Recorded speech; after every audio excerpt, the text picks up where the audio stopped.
Hello สบายดีทุกคนสบายดีไหมบ้านสบายดีคุณสบายดีFCทางภายในและต่างประเทศเนาะพี่น้องมื้อนี้กับอากาศหนาวอยู่เท็กซัสก็มีน้ำก้อนลงเนาะบ่แม่นสโนว์ฝนน้ำก้อนเนาะเป็นสลีดเขาก็ได้ออกบ้านมื้อนี้แม่บางคนเขาออกแต่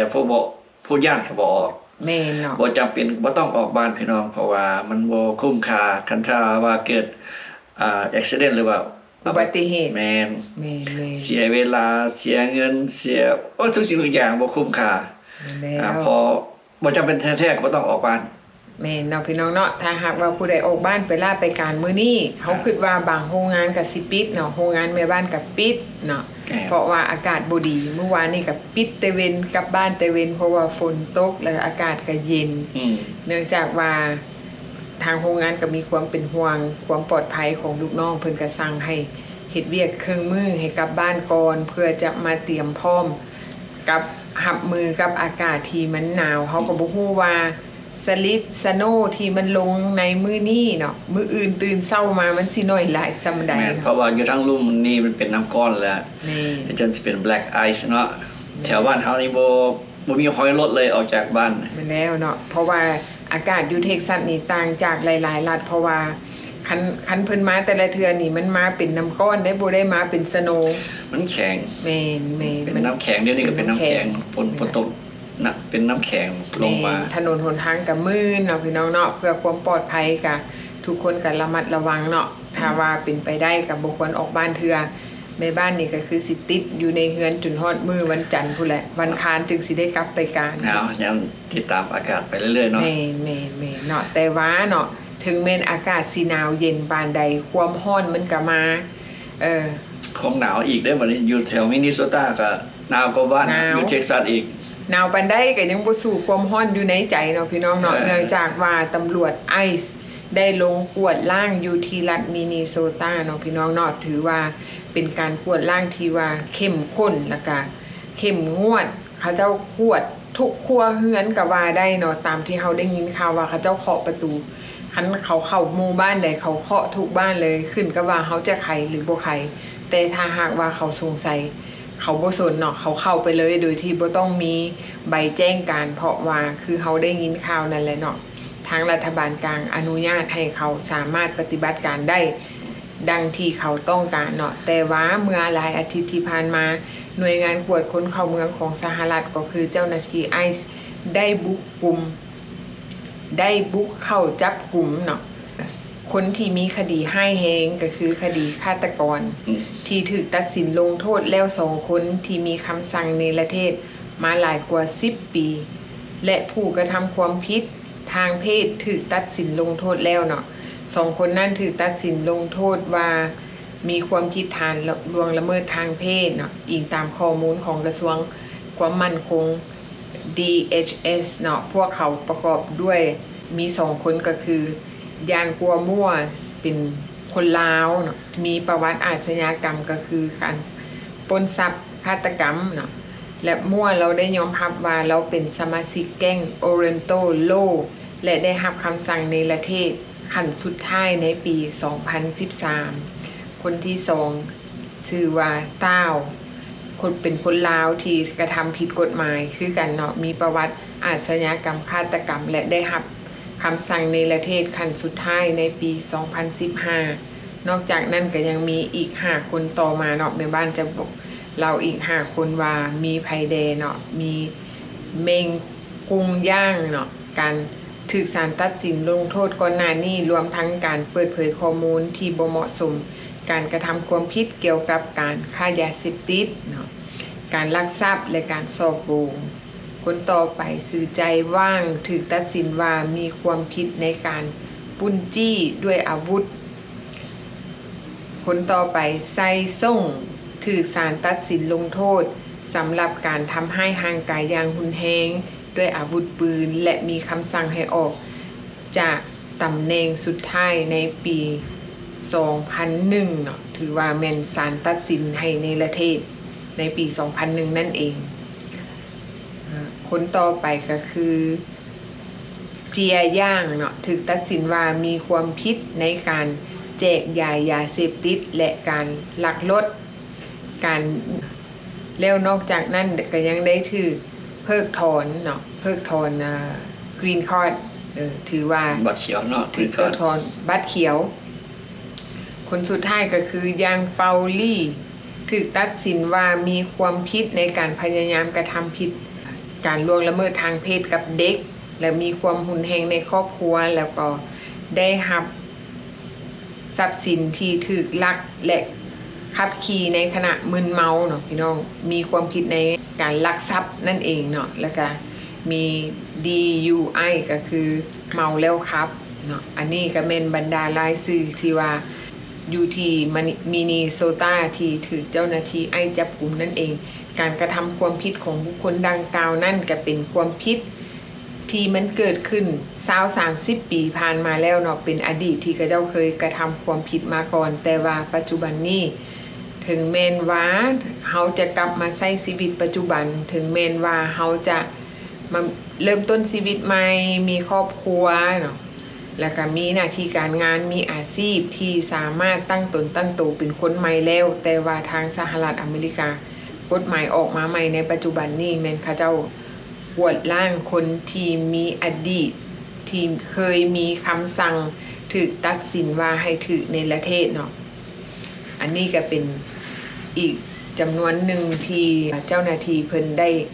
จับกลุ่มนั่นเองเนาะพี่น้องเนาะอันนี้ทุกคนก็ต้องอยู่ด้วยความระมัดระวังอยู่ด้วยความปลอดภัย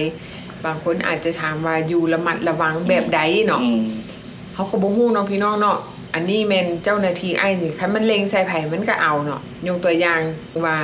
แม้กระทั่งคนลาวเฮาที่เป็นซิติเซนเนาะก็ยังบ่พลาดเขาจับเฮาไปก่อนแล้วเขาเอาเฮาไปกวดค้นว่าเฮานั่นเคยกระทำความผิด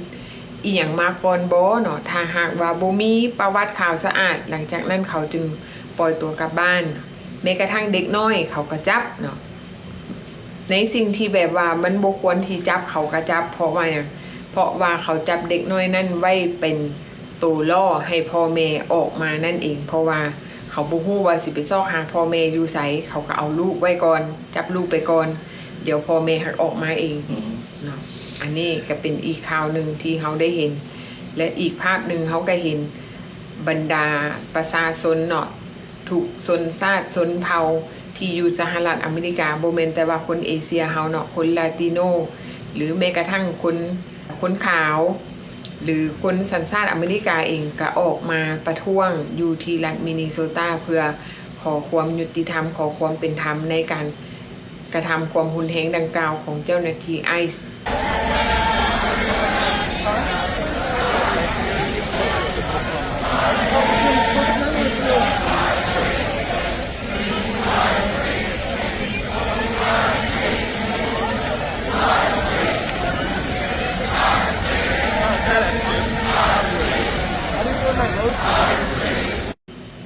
นอกจากนั้นเขายังไปประท้วงอยู่สนามบินแม่นเนาะบางคนก็ถูกจับไปได้ก็มีผู้บ่ถูกจับก็ประท้วงต่อแม่นหนาวอากาศหนาวเป็นอยู่เท็กซัสแม่นเป็นลบพุ่นล่ะอากาศก็ติดลบเนาะอันนี้เฮาก็ขอให้ทุกคนมีความปลอดภัยในการออกมาประท้วงถ้าหากว่าไผสิออกไปประท้วงก็ขอให้ประท้วงด้วยความปลอดภัยของตัวเองว่าสั้นๆเนาะคันคนไปประท้วงเขาก็ไปเบิดมือเนาะเขาก็บ่ฮู้ว่าในขณะที่เขาออกไปประเชิญกับเจ้าหน้าที่ไอซ์เขายังประเชิญกับอากาศที่มันหนาวเนาะบ่หนาวล่าหนาวเย็นเนาะเขาอาจจะบ่สบายหรือว่าบางทีเจ้าหน้าที่ไอซ์อาจจะจับเขาไปได้เนาะอันนี้ครับกันไปเบิ่งผ่านของกันเนาะแต่ละบอลแต่ละจุดเดี๋ยวนี้ออกมาคนแห้งขึ้นกว่าเก่าที่ประท้วงละกันหลายคนที่ออกมาหอบจิตหอบใจมาประท้วงอยู่มินนิโซตาเนาะอยู่รัฐมินนิโซตาแล้วก็จะเริ่มแต่วานนี้พุ่นละที่เริ่มออกมาหลายกว่าเก่าที่เรียกห้องความเรียกห้องความยุติธรรมเรียกห้องให้ยุติการกระทำความรุนแรงกับประชาชนเพราะว่าประชาชนผู้บริสุทธิ์ก็ถือเป็นแพะรับบาปไปน้ำกันนะเนาะพี่น้องแบบว่ามัน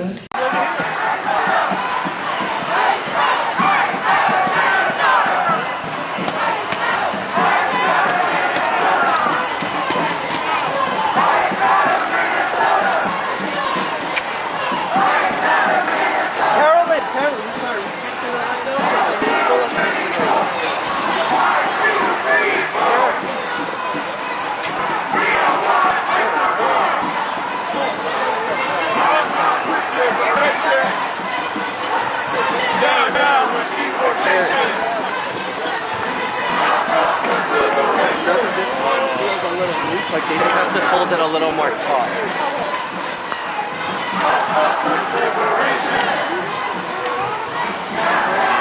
เบิ่งแล้ว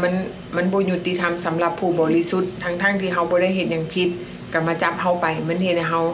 เสียขวัญกำลังใจเสียความรู้สึกเนาะแล้วก็เสียเวลาเสียเวียกเสียงานเสียไปเบิดทุกสิ่งอย่างเพราะว่าจับไปซะก่อนจะค่อยว่าตามหลังแม่นแล้วอีกอย่างหนึ่งมันก็มีผลกระทบต่อจิตใจเด็กน้อยเนาะบางเด็กน้อยบางคนไปโรงเรียนก็ถูกหมู่บูลลี่ถูกหมู่เว้าใส่กระทบกระทั่งมันเป็นการทำให้จิตใจหรือว่าเป็นการใส่ความหุนแฮงทางด้านจิตใจเนาะทั้งที่เด็กน้อยเขาบ่ฮู้เรื่องเขาบ่ได้กระทำความผิดแต่ว่าถูกหมู่อยู่โรงเรียนเนาะถูกบูลลี่ก็เด็กน้อยรุ่นเดียวกันนะที่เขาเจ้าเห็นแบบภาพที่ผู้ใหญ่เขาเจ้าจับคนนั่นคนนี้เด็กน้อยขับไปว่าไปบูลลี่ให้กันแม่นแล้วอีกอย่างนึงเนาะในฐานะที่เฮาผู้ใดที่ว่ามีลูกน้อยเฮาควรให้ So the goalkeeper in futsal, he said some really bad stuff to me, and it just made me get really emotional. I barely get emotional in soccer. And this guy told me I'm an illegal immigrant, even though I was born in America. He said Trump is gonna get me and send me back to where I used to live, and I was born in America. I don't live anywhere else. And then he called me an effing B word, and I just don't get why kids like to say those stuff. It makes me really sad that how they just control their power like that. They think they have power, and it's just not nice. ความรู้กับลูกเฮาเนาะอธิบายให้ลูกเฮาฟังเพราะว่าเด็กน้อยเขาไปโรงเรียนเขาสามารถทำรู้ได้แล้วว่ามันเกิดหยังขึ้นเฮาควรให้ความรู้แก่เด็กน้อยว่าปัจจุบันนี้สภาพการบ้านเมืองมันเกิดหยังขึ้นและคนเป็นหยังออกมาประท้วงเป็นหยังเจ้าหน้าที่จึงมาจับคนที่อยู่แบบผิดกฎหมายอันนี้เฮาควรให้ความรู้แก่ลูกแก่หลานเฮาเนาะเวลาเขาไปโรงเรียนเด็กน้อยเขาจึงเข้าใจว่ามันเกิดหยังขึ้นโดยที่หลีกเลี่ยงการบูลลี่เฮาบ่ฮู้ได้บางเทื่อลูกเฮาบ่เข้าใจไปโรงเรียนบังเอิญไปลงบูลลี่หมู่เนาะบางเทื่อเด็กน้อยเขาไปนํกันเข้าเวลาเขาเจ้าเข้ากลุ่มกันเนาะมันอาจจะมีคนใดคนหนึ่งอยู่ในกลุ่มเป็นตัวต้นเรื่องคำเว้านั้นออกมาเนาะเพื่อหยังเพื่อว่าให้หมู่อยู่ในกลุ่มนั้นมาสนทนาเกี่ยวกับว่าการอยู่แบบผิดกฎหมายเป็นแนวใดโดยที่เด็กน้อยเขาบ่ได้เข้าใจแจ้งว่าการอยู่แบบผิดกฎหมายของแต่ละคนแต่ละครอบครัวมันเกิดหยังขึ้นถ้าหากว่าเฮาให้ความรู้แก่ลูกหลานเฮาเพื่อให้เด็กน้อยเขาเข้าใจเวลาเขาไปโรงเรียนเขาจึงสิได้มีพื้นฐานทางด้านจิตใจเพื่อปกป้องตัวเขาเองคือเขาคนเอเชียเหมือนเถื่อคนอื่นมาบูลลี่เขาบ่ฮู้เด็กน้อยเขาบ่ฮู้เพราะว่าเขาเกิดอยู่นี่เขาใหญ่อยู่นี่แต่พ่อแม่เขานั่นมาจากประเทศที่3เนาะคือคนลาวเฮาเนาะมาในนามอพยพเวลาเฮาไปโรงเรียนลูกหลานเฮาอาจจะถูกบูลลี่เพราะว่าคือรุ่นไอ้รุ่นนี้มาเนาะแต่อย่างน้อยก็ถูกหมู่บูลลี่เนาะโดยที่บ่ฮู้ว่าผลกระทบทางด้านจิตใจนั้นมันเกิดขึ้นน้อยหลายส่ำใดแล้วเฮาก็บ่ฮู้ว่าวิธีจะไปเว้านำหมู่ว่าเป็นแนวใดเพราะว่าพ่อแม่บ่ได้มาอธิบายให้เฮาฟังเพราะว่าเฮามารุ่นใหม่เฮาบ่ฮู้เพราะว่าแต่ว่าปัจจุบันนี้เนาะเด็กน้อยรุ่นใหม่ยุคใหม่นี่เขาเจ้าสามารถเข้าทันในข้อมูลข่าวสารเนาะถ้าหากว่าพ่อแม่ได้มาอธิบายเพิ่มเติมให้ความรู้แก่ลูกเขาว่าเหตุผลใดที่เขาบูลลี่คนอีลีโกหรือว่าสิ่งที่เฮาควรหลีกเลี่ยงสิ่งที่เฮาควรรับมือนั่นว่าเป็นแนวใดเนาะเพราะฉะนั้นแหละเวลาลูกเขาไปโรงเรียนเขาจึงได้มีเกราะป้องกันและเขาก็สามารถไปอธิบายให้หมู่เขาได้ฟังได้ว่าค่อยเกิดอยู่นี่ค่อยใหญ่อยู่นี่ความเป็นมาของพ่อแม่เขาเป็นแนวใดเนาะอันนี้แหละสำคัญที่สุดก็คือการให้ความรู้กับลูกเฮามันเริ่มมาจากครอบครัวซะก่อนเพื่อให้มีภูมิต้านทานจะออกไปสู่สังคมอยู่ในโรงเรียนเนาะปัจจุบันนี้มันก็คือมันเป็นประเด็นเกี่ยวกับคนอีลีโกหรือว่าคนที่อยู่แบบผิดกฎหมายอยู่ในสหรัฐเรียกว่าคนประเภทคนเอเชียเฮาก็ทุกคน สำหรับคนผิวขาวก็จะก็ว่าเฮาคิดว่ามาคนอิลิโกได้สลาย แม ก็ได้ นความเข้าใจของเด็กน้อยเนาะ แม่น เพราะว่าอย่างเพราะว่าพ่อแม่เขายกตัวอย่างเนาะอยู่อเมริกาเขาเจ้าจะแบ่งสั้นแว่นน่ะระหว่างคนขาวกับคนเอเชียเขาบ่ฮู้ว่าครอบครัวของคนขาวพ่อแม่เขาสอนเขามาแบบใดเนาะ อืม แล้วเฮาคนเอเชียพ่อแม่เฮาสอนเฮาแบบใดเวลาเด็กน้อยเขาไปนํกัน ก็คือแม่บ้านว่าเขาอาจจะไปบูลลี่กันอยู่โรงเรียน เพราะฉะนั้นเฮาควรให้ความรู้แก่ลูกเฮาให้มีพื้นฐานทางด้านจิตใจ ให้มันเข้มแข็งเวลาไปโรงเรียนหมู่บูลลี่เฮาก็จึงบ่ต้องไปตอบโต้กับเขา แม่นแม่น ปล่อยให้เขาเว้าไปเฮาบ่ตอบโต้เฮาฮู้ว่าที่ไปที่มาของเฮาเป็นแบบใด แม่นถ้าแม่นเฮาตอบโต้ไปก็เจ้าบ่ยอมรับ แม่ เพราะว่าก็เจ้าตั้งใจสิมาบูลลี่อยู่ละ แม่นแล้วเนาะ โอเคเนาะพี่น้องเนาะสำหรับคลิปนี้เราจะแพง